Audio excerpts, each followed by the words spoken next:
کہ دنیا میں ان کی بڑی عزت ہے، دنیا اب تمہیں ایک ظالم کی حیثیت سے دیکھ رہی ہے کہ تم لوگوں پہ ظلم ڈھا رہے ہو.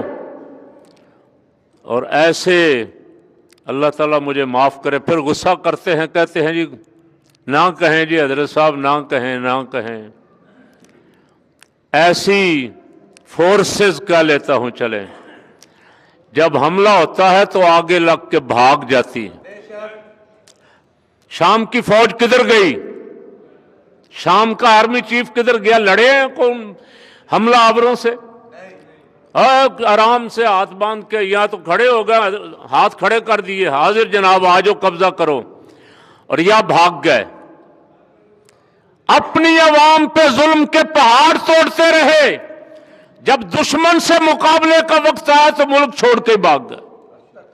اب سارا ملک تو نہیں بھاگ سکتا نا. غریب تو وہاں بیچارہ جس کے پاس گاڑی کا کرایہ بھی نہیں ہے اور باہر جا کے کوئی خیمے میں رہنے کے لیے خیمہ بھی نہیں ہے کسی جگہ، وہ کہاں بھاگ کے جائے گا؟ اس نے تو اسی ملک میں، اس کا جینا مرنا اسی ملک میں ہے. جو بھاگ سکتے تھے وہ بھاگ گئے. جو بھاگ سکتے ہیں نا، انہوں نے ڈیول نیشنلٹیاں لی ہوئی ہیں، ان کے پاس ویزے لگے ہوئے ہیں. جس دن تھوڑے سے حالات خراب دیکھیں گے بھاگ جائیں گے. کیوں جی؟ مرے گا غریب، مار غریب کھائے گا، ظلم غریب پہ ہوگا، اور لڑے گا بھی غریب. اب اسرائیل کیا کر رہا ہے؟ اسرائیل اس سے فائدہ اٹھا کے شام کے علاقوں پہ قبضہ کر رہا ہے. اور شام اور عراق انبیاء کی سرزمین ہے. ڈاکٹر صاحب نے دیکھے ہوں گے سارے علاقے. میں شام عراق میں تو نہیں جا سکا ابھی تک.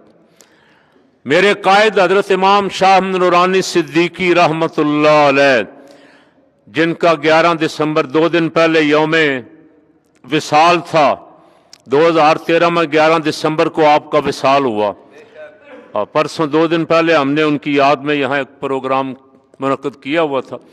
اللہ ان کے درجات بلند فرمائے. وہ فرمایا کرتے تھے انبیاء کی مقدس سرزمین کس کے قبضے میں؟ بزدل بادشاہوں کے قبضے میں ہے. وہ کہتے ہیں مولانا صاحب آپ حق بولیں گے تو آپ کو پکڑ کے بند کر دیں گے. امام کعبہ کو بند کر دیا سعودی حکومت نے. امام کعبہ نے ایک دن تقریر کی فحاشی کے خلاف کہ سعودی عرب میں فحاشی پھیل رہی ہے. اسے جمعہ پڑھانے کے بعد گرفتار کیا، معزول کر دیا امامت سے، اور ابھی تک جیل میں بند ہے امام. مصر میں، شام میں، عراق میں کوئی امام مسجد میں بھی حق نہیں بول سکتا. کیوں جی؟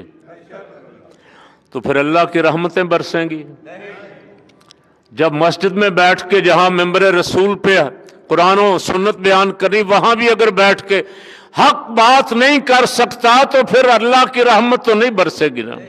کیوں جی؟ اور جو سختیاں کرنے والے آمر اور ڈکٹیٹر حکمران ہمارے سروں پہ مسلط کیے گئے ہیں، جب کوئی مصیبت آتی ہے یہ ملک چھوڑ کے بھاگ جاتے ہیں. سری لنکا کے عوام اٹھے، وہاں کا صدر بھاگ گیا. بنگلہ دیش کے عوام اٹھے اور حسینہ واجد بھاگ گئی. اور شام کے عوام اٹھے تو بشار الاسد 24 سال سے حکمران تھا، لاکھوں بندوں کو قتل کیا، اپنے ہی بندوں کو، لاکھوں بندوں کو پھانسی دی. اور اللہ کی قدرت دیکھیں، جس دن وہ مظاہرین دمشق پہنچے ہیں، دمشق کی مین جیل تک، اس دن آرڈر عدالت کے ہو چکے تھے کہ 42 آدمیوں کو پھانسی دیا جانا تھا. اور ان باغیوں، جن کو باغی کہہ رہے ہیں، اور انہوں نے آ کے جیلوں کے دروازے کھول دیے. جن کی اس دن موت لکھی تھی اللہ نے ان کو حیات دے دی. بشار الاسد بھاگ کے کہاں گیا؟ آپ سب نے پڑھ تو لیا ہوا ہے، میں صرف آپ کو ذرا یاد کروانے کے لیے پوچھ رہا ہوں. روس گیا. کہاں؟ حسینہ واجد بھاگ کے کہاں گئی؟ انڈیا.